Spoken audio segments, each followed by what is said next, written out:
Hundreds of migrants reached the Mexican-U.S. border trying to cross the north ice after the controversial Title 42 came to an end. Israeli forces continue to strike the Gaza Strip for the fourth day in a row as the total death toll from airstrikes rises to 31, including 6 children and 3 women.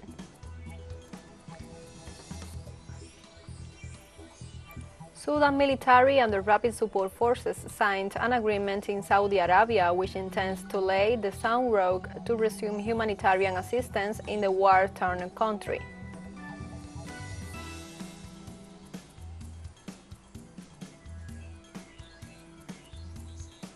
Hello, welcome to From the South. I'm Heidi Maurel from the TeleSUR studios in Havana, Cuba.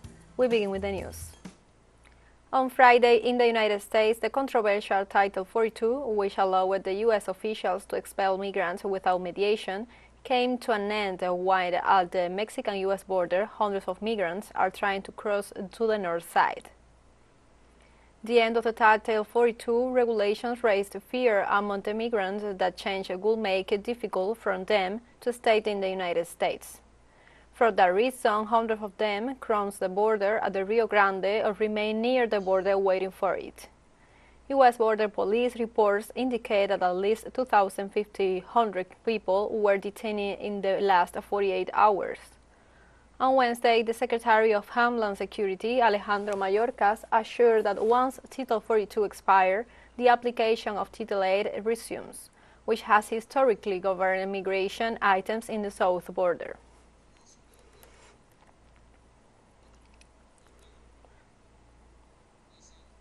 In the United States, Home Security Secretary Alejandro Mayorkas made statements about how migration authorities will operate after Title 42 is reinstated.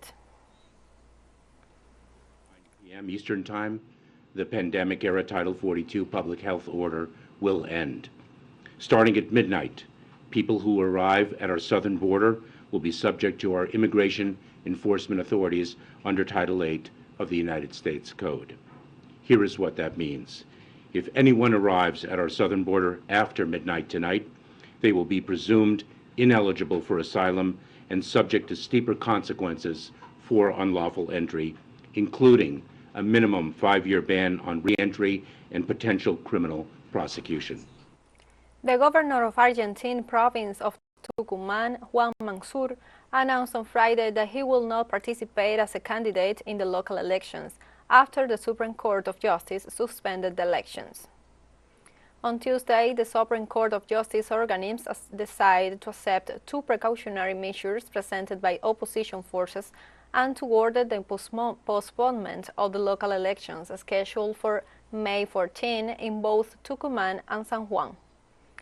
Trade unions and social organizations' action denounced the measure as an illegal interference of the High Court in the National Democratic League. In the sense, the president of the southern country, Alberto Fernandez, also condemned the action of the court and called on the citizens to defend democracy. By virtue of the events that have taken place and the situation that have arisen in connection with a precautionary measure issued by the Supreme Court of Justice, which have respected, as you know, together with the Vice Governor of the province, Osvaldo Hardo, we have made the decision to decline my candidacy as Vice Governor of the province. We are doing this for the sole purpose of clearing up doubts, for the sole purpose of generating certainty and generating predictability, as we have always done. The ninth summit of the Association of the Caribbean States will conclude on Friday in the colonial city of Antigua, Guatemala, with the final declaration agreed upon the more than 60 participating delegations. The heads of state and government present at the summit together with other personalities analyzed agreements reached on Thursday during the 28th ordinary meeting of the Ministerial Council, along with the regional agenda and alliances to be signed for the future. The host Minister of Foreign Affairs, Mario Bucaro, highlighted the presentation of nations in this meeting as an expression of the past undertaking the current global changes and the importance of the integration to overcome them. On Friday, the 5-day summit came to an end in search of cooperation and investment forums in favor of the Greater Caribbean.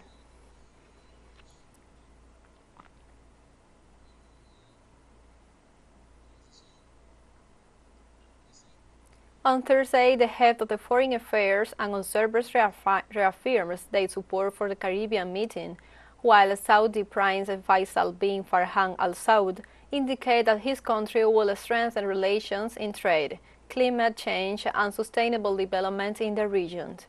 For his part, South Korean Foreign Minister Park Jin reaffirmed his contribution to the creation of a research center between his state and the Caribbean, together with the second phase of the Sandy Coast and Through this bilateral relation, the Caribbean States Association aspires to achieve clear objectives in the area of multidimensional cooperation, green and blue agendas, economic reactivation and investments, along with an approach to migration from a development perspective.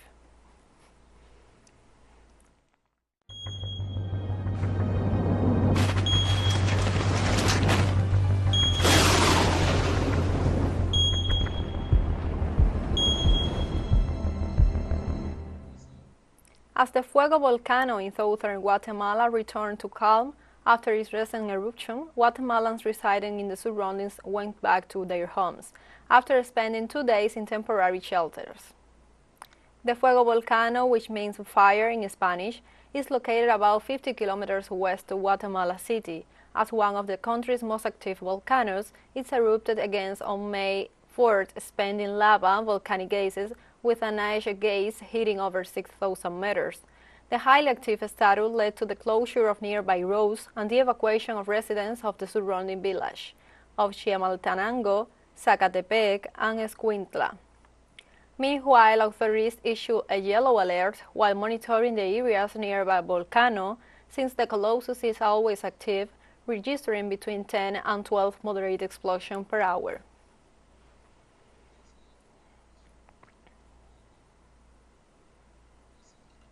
On Thursday, the government of Canada sent a member of its army to help Alberta province fight the wildfires that have scorched forests and grasslands fueled by unusually hot and dry weather. Prime Minister Justin Trudeau has stated that the Canadian forces were going to provide firefighting support and airlift resources, assist with the evacuation of isolated communities, and help keep people safe. Several Canadian provinces, as well as the U.S. state of Oregon and Alaska, has already sent almost 300 reinforcements to fight the wildfires. The province of Alberta on Monday formally requested federal disaster assistance today after declaring a state of emergency. In this context, Alberta farmers have said they worry about possible new fires. Some of them have suffered poverty damage and are concerned about the perception of the fire with a new rise in temperatures over the weekend.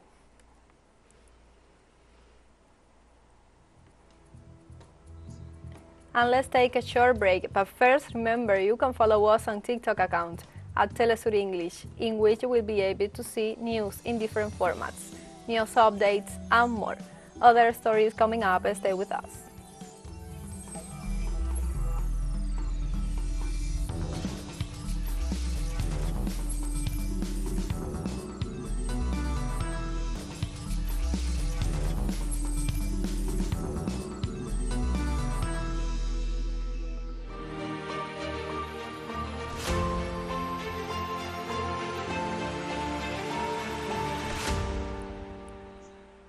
Welcome back to From the South.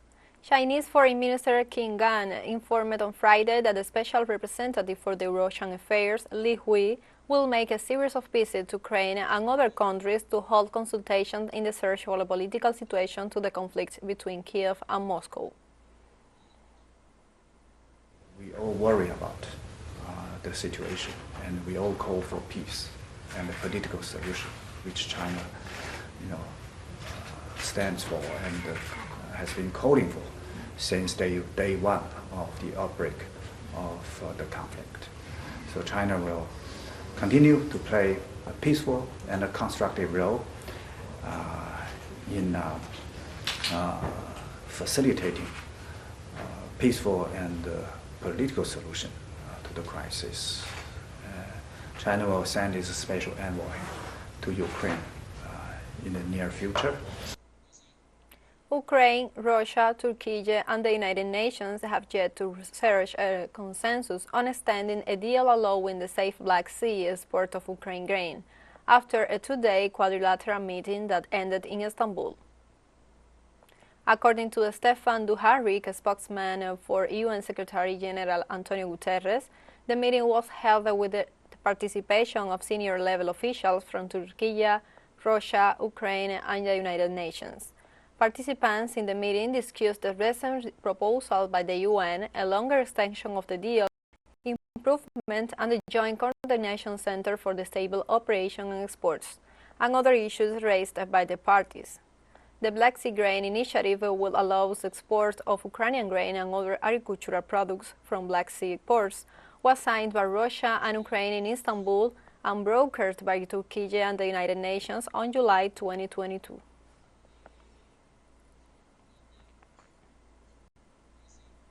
Chinese President Xi Jinping on Friday called for efforts to firm up confidence and maintain resolve, while taking solid steps to continuously achieve new progress in developing the Xionan new area. The General Secretary of the Communist Party of China Central Committee and Chairman of the Central Military Commission made the remarks as he inspected Xionan in North China's Hebei province and presided over a meeting on promoting its development. In April 2017, China announced the plan to set up the Xiongan new area, which is situated approximately 100 kilometers southwest of Beijing. The goal, according to the authorities, is to develop it to a level comparable to that of the Shenzhen Special Economic Zone and the Shanghai Pudong new area.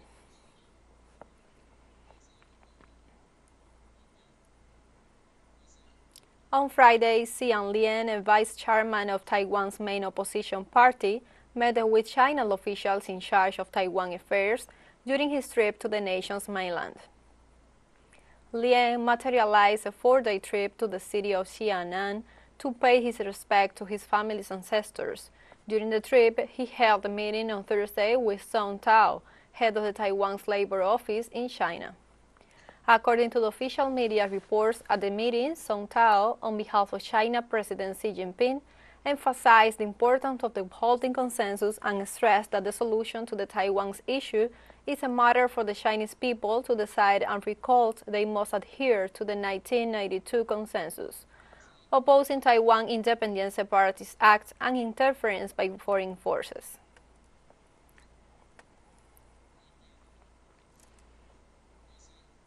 The financial chief of the Group of Seven began a meeting in Japan on Thursday, marked by the instability of the world economy after years of pandemic problems aggravated by the armed conflict in Ukraine. Official sources confirmed that three-day talks are aimed at seeking financial stability of the world's major economies. During the events, the Brazilian Minister of Finance, Fernando Haddad, asked the United States to intercede for the International Monetary Fund to help Argentina overcome the crisis it is going through as a consequence of the drought and of the commitment signed with the IMF, which hindered the development of the economy. Brazil's presence at the G7 summit was an invitation of Japan, G7's current president, which brings together industrialized countries as in India and Indonesia.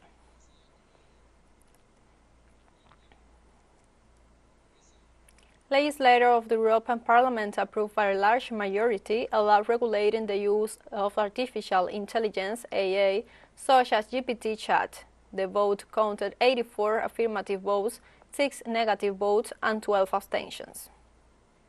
The regulation discussed in the Civil Liberties and Consumer Protection Committees aims to establish a legal framework for using the tool while encouraging innovation in the field.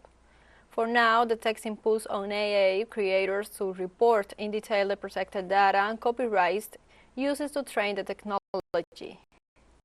In addition, they will have to report that they have reduced the impact on the health of users and the damage they may cause to the democratic system and fundamental rights. Within this framework, creators will have to guarantee adequate levels of performance, predictability, interpretability, co-registrability, security, and cybersecurity throughout the useful life of the tool.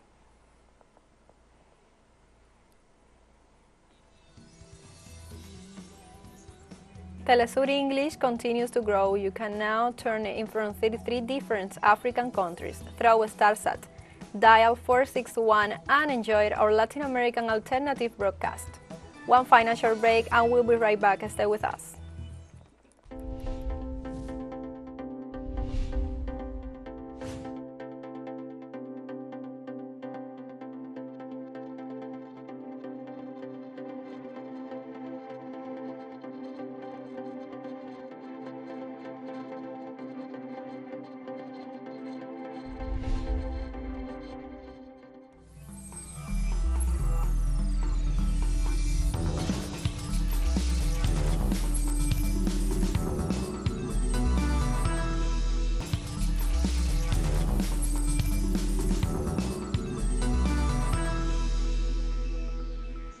Welcome back to From the South.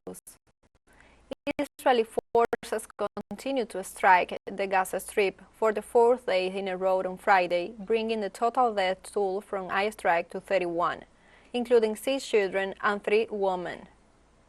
According to the Palestinian Health Ministry, 31 people, including 6 children and 3 women, have been killed, and 93 others, including 32 children and 17 women, have been injured in the last 4 days of Israeli forces' air attacks. The statement came after the ministry announced the death of a Palestinian young man who succumbed to the injuries sustained during an Israeli raid in the northern Gaza. In this sense, Palestinian authorities reported that more than 160 Palestinians have been killed by Israeli forces since the start of this year.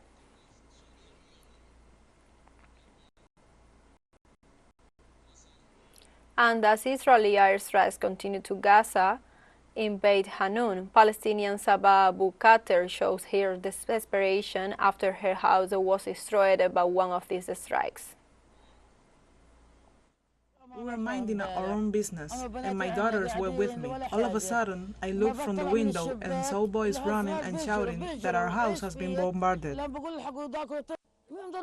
Where shall I go? Where shall I stay? There's nothing left. No bed, no shelter. My clothes are gone. Everything is gone.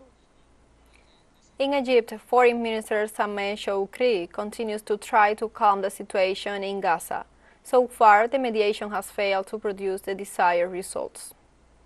During a joint press conference with the foreign ministers of Jordan, Germany, and France, Shoukry called on the international community and the active and supporting countries of the peace process to intervene in order to stop the aggression against the Palestinian people. Foreign ministers called for serious efforts to stop the unilateral Israeli measures aimed at the destruction of the Palestinian state. Cairo maintains its current position regarding the Palestinian cause and will do everything possible to achieve the goal and direct communication with the parties within the framework of a joint Arab and international action.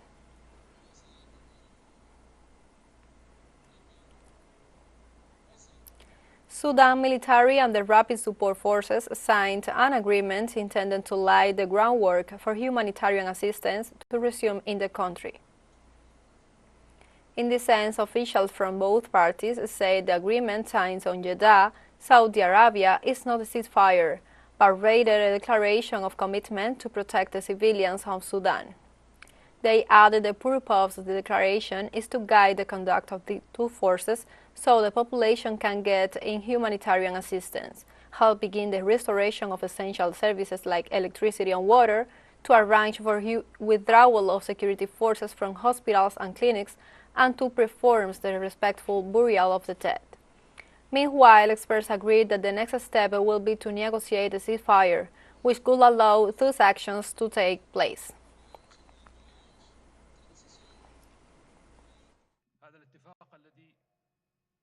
Today's agreement is the result of your true will to spare our brotherly Sudanese people from bearing the consequences of the ongoing military conflict.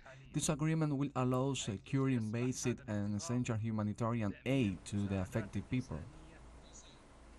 Iranian Foreign Minister Hossein Amir Abdollahian confirmed on Friday that Saudi Arabia named a new ambassador to Tehran. The announcement came 2 months after an agreement brokered by China ended the 7-year rupture in bilateral relations. Foreign Ministers of Iran and Saudi Arabia held their first meeting in 7 years in Beijing on April 6, stressing the need to implement an agreement that benefits both nations. As part of the reconciliation agreement signed on March 10th, the two countries agreed to appoint a new ambassador and reopen their embassies within 2 months. In this sense, Iran's top diplomat further added that his nation will also name a new ambassador to Saudi Arabia soon.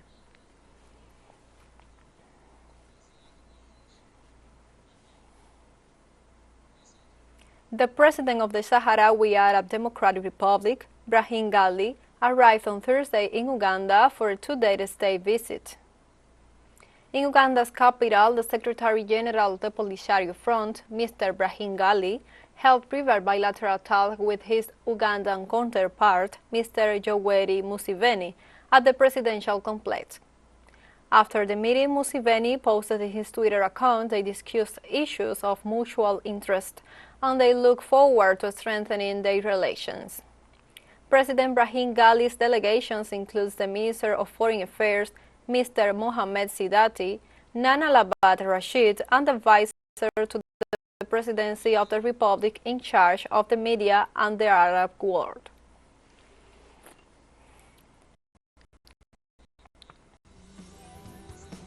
And we have come to the end of this brief. You can find this and many other stories on our website at telesurenglish.net. And join us on social media, Facebook, Twitter, Instagram, Telegram, and TikTok. For TeleSUR English, I am Heidi Maurel. Thank you for watching.